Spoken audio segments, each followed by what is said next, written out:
जय श्री कृष्णा। जय भगवान विष्णु की जय। माता लक्ष्मी की कृपा सदा आप पर बनी रहे तथा आपका घर धन्य धान्य से भरा रहे। आइए आज सुनते हैं कार्तिक मास व्रत कथा महात्म 7वां अध्याय। कार्तिक मास व्रत कथा के 7वें अध्याय में नारद जी कार्तिक मास के व्रतों के नियमों के बारे में बता रहे हैं। साथ ही कौन सी तिथि को कौन सा भोजन करना चाहिए यह भी जानिए तथा सारी विधिवत पूजा की विधि जानिए। संपूर्ण क्षमा याचना सभी कुछ आइए जानते हैं। श्री नारद जी बोले, हे राजन, अब कार्तिक मास का व्रत करने वालों के क्या नियम है सुनिए। मैं संक्षेप में कहलाता हूँ। जो व्यक्ति कार्तिक मास का व्रत करता है वह सब तरह के आमिष, उर्द, मधु, राई, खटाई तथा मदकारी वस्तुओं को भक्षण ना करे। वह व्रत करने वाला दूसरे का अन्न ना ग्रहण करे, किसी से विद्वेष न करे तथा तीर्थ के अतिरिक्त विदेश न जाए।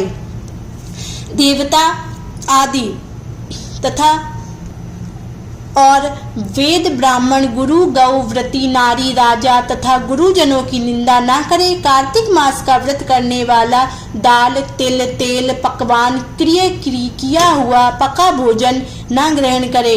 निग्न भावना कुवाच का त्याग करे। किसी भी जीव का मांस, चूना, जाम्बुरी, नींबू, मसूर, बासी तथा जूठे अन्न का परित्याग करे।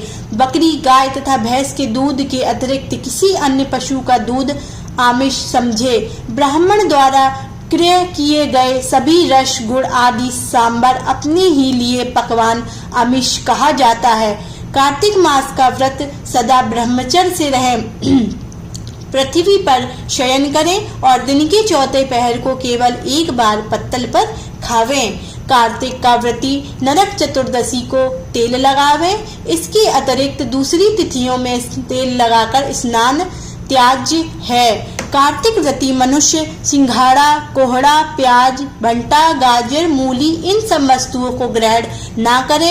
लौकी व भंटा, कोहड़ा, कटेरी का फल, तरबूज तथा कैत इनको कार्तिक मास का व्रती त्याग है।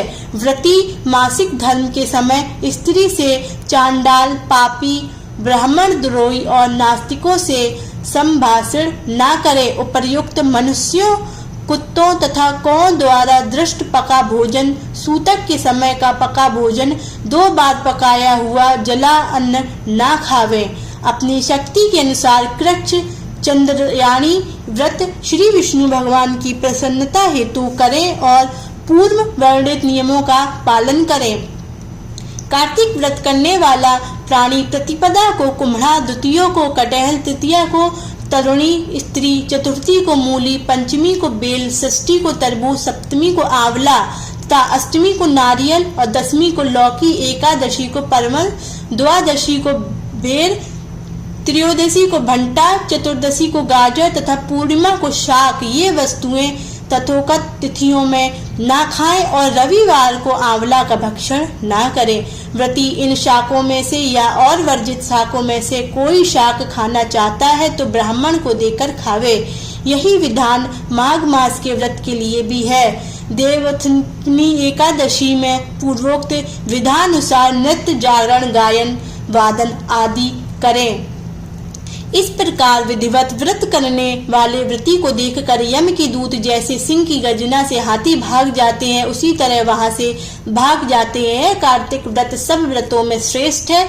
इसके अतिरिक्त जितने व्रत यज्ञादि वे सत संख्या होकर भी इसकी तुलना नहीं कर सकते हैं, क्योंकि यज्ञादि करने वाले प्राणी केवल स्वर्ग में ही निवास करते हैं, किंतु कार्तिक व्रती उससे श्रेष्ठ बैकुंठ लोक में जाते हैं। इस जगत में भुक्ति मुक्ति दाता जितने भी पुण्य क्षेत्र हैं वे सब कार्तिक व्यक्ति के शरीर में निवास करते हैं।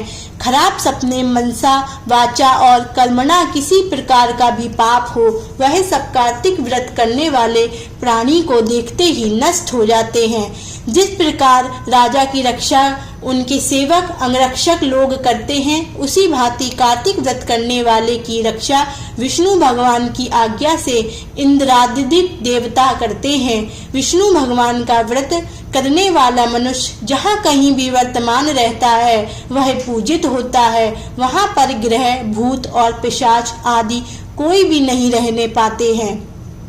विधि विधा सहित कार्तिक व्रत करने वाले मनुष्य के पुण्य का वर्णन 4 मुख वाले ब्रह्मा जी भी कहने में असमर्थ हैं।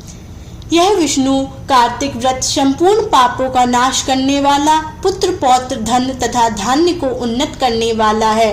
यह कार्तिक व्रत जो मनुष्य करता है उसको तीर्थ में जाने, तीर्थ की सेवा करने से क्या उद्देश्य, उसको सब पुण्य फल कार्तिक व्रत से ही प्राप्त